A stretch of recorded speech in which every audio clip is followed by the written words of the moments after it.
पहले मैं अपनी बातों को शुरू करने से पहले अपने पुरखों का आह्वान करना चाहूंगी कि उन्होंने मुझे ये ताकत दी कि हर तरह के मुसीबत झेल कर भी आज मैं अपने समुदाय को बचाने के लिए उनके हक अधिकारों की बातों को उन तक पहुंचा रही हूं। साथ ही साथ हमारे मन्नारे दादा जगदीश वो आज होते तो यहाँ पे जो क्रांति उठी है उसको देखकर बहुत खुश होते, और उनका जो सपना है भील प्रदेश का और अपने समुदाय खासकर उदयपुर के आदिवासियों को आगे बढ़ाने का, उनको मालिक बनाने का, आज अगर वो होते तो बहुत ही खुश होते। हमारे आदिवासी परिवार के जो अगुवाजन भौर दादा और कांति भाई आदिवासी, उनका जो सपना है उनको आज मैं पूरा होते हुए देख रही हूं। साथियों, हमारे पुरखों ने हमको हमारे जल जंगल जमीन दिलवाए और उस जल जंगल जमीन को लड़ाई लड़ने के लिए उन्होंने अपनी जान भी गंवाई। साथ ही उन्होंने जब अपनी जान गंवाई तो उनका जो डीएनए है वो हम तक आया, और आज उसका नतीजा है कि हमारे जैसे लोग हमारे समुदाय के जल जंगल जमीन को बचाने के लिए आपके समक्ष खड़े हैं। और मैं ये चाहूंगी कि हमसे सीखकर जो भी हक अधिकार की जानकारी आपको मिलती है उसको सीखकर यहाँ से भी कई सारे आपका भवर दादा, कांति भाई, जगदीश दादा, अमित खराड़ी, बबीता कच्छप जैसे कई सारे जो है अगुवाजन यहाँ से निकले और हमारे बात भी चाहे हम रहे चाहे ना रहे सीख कर हमारे जल जंगल जमीन और हमारे अधिकार को बचाने का आह्वान करें। आज का जो दिन है ये विश्व आदिवासी अधिकार दिवस है, जिसमें संयुक्त राष्ट्र संघ ने आदिवासियों के कुछ अधिकारों को लिखित किया है। उसमें एक सबसे महत्वपूर्ण बात है जिसमें विश्व भर के आदिवासियों ने एक मत होकर एक ही बात बोली है कि आदिवासियों के जल जंगल जमीन पे उनका ही अधिकार है, किसी और का नहीं है। जैसा कि सुप्रीम कोर्ट ने भी 5 जनवरी 2011 के जजमेंट में कहा था, क्या कहा था कि 8% आदिवासी है यानी कि भील है वो इस देश का असली मालिक है, और बाकी के जो है वो विदेशी है, बाहरी है, आक्रमणकारी है। और इस प्रकार से ये जल जंगल जमीन और खनिज जो है ये सिर्फ और सिर्फ आदिवासी समुदाय का है, भील समुदाय का है। जैसा कि हमारे दादा ने बताया भी कि 1 साल 13 दिन तक मुझे जेल में रहना पड़ा था, और झारखंड जो है वहां से मेरे आंदोलन का शुरुआत हुआ था। वहां के जो मुंडा आदिवासी है उनकी जमीन पे 10 लाख टन सोना था।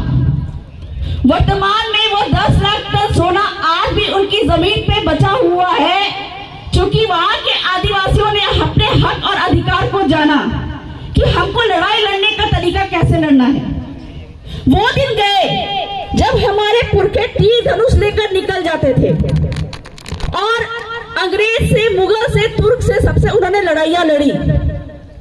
लेकिन आज के दिन में अगर हम अपने जल जंगल जमीन और खनिज को बचाने के लिए तीर धनुष लेकर निकलेंगे तो उससे क्या होता है कि सरकारें जो है हम पे केस लगा देती है, और केस लगाने के बाद में अंतिम में हमको पुलिस पकड़ के ले जाती है और कोर्ट के सामने प्रस्तुत करती है। कोर्ट के सामने जब प्रस्तुत करती है तो वहां पे जब वकील आपस में लड़ाई लड़ते हैं तो क्या वह तीर धनुष से लड़ाई लड़ते हैं?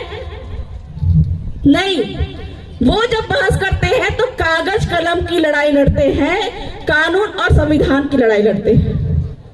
तो तब जब हमको कागज कलम की लड़ाई लड़नी है, वो लड़ाई हम आज क्यों नहीं लड़ेंगे अपने जल जंगल और जमीन को बचाने के लिए?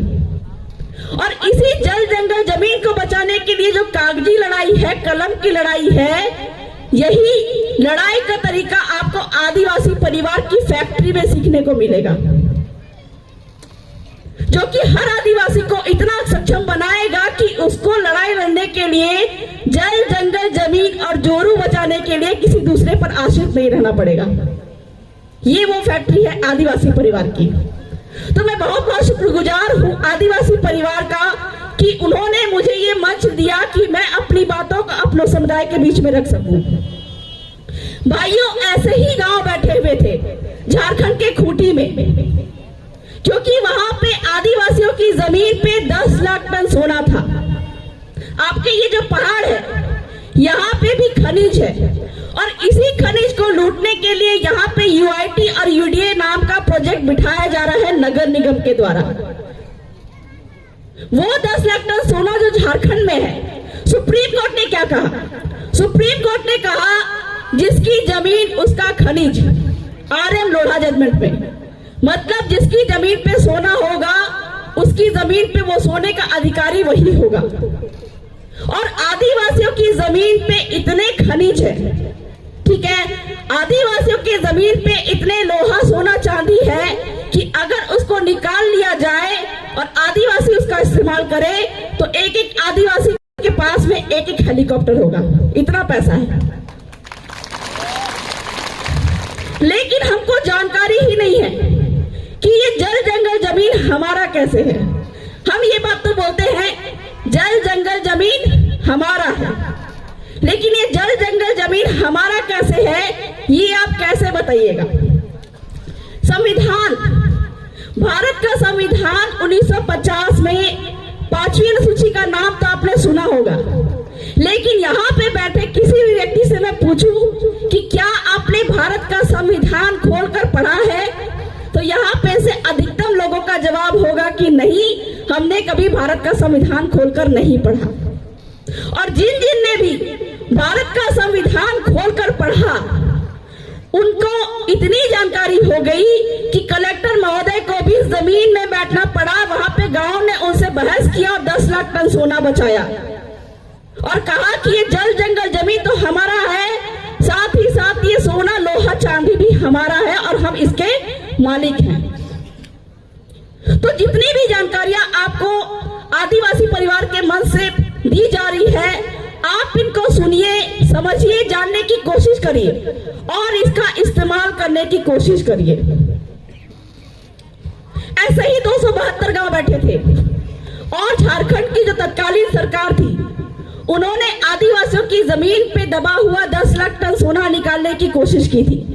बहाना क्या बनाया था कि यहाँ पे पावर ग्रिड बिठाएंगे और आदिवासियों की जमीन लूटेंगे।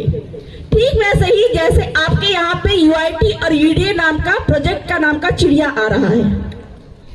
और मैं आपको बता दूं कि इस प्रोजेक्ट के नाम पे आपकी जमीन पे जो खनिज है, कई हजार करोड़ की जो खनिज है, उसको लूटने का प्रोपेगेंडा जो है वो सरकार के द्वारा किया जा रहा है। लेकिन बहाना यही है कि यूआईटी और यूडीए के नाम पे आदिवासियों की हम जमीनें लेंगे। ठीक वैसे ही झारखंड में जब ये प्रोजेक्ट बैठने लगा तो वहां पे 272 गांव ने ऐसे ग्राम सभा बिठाई। ठीक है, एक बहुत ही बड़ा प्रचलन है, आपका मुहावरा है, जिसमें ये कहा जाता है ना लोकसभा ना विधानसभा, सबसे ऊंची ग्राम सभा। और इस ग्राम सभा को क्या पावर है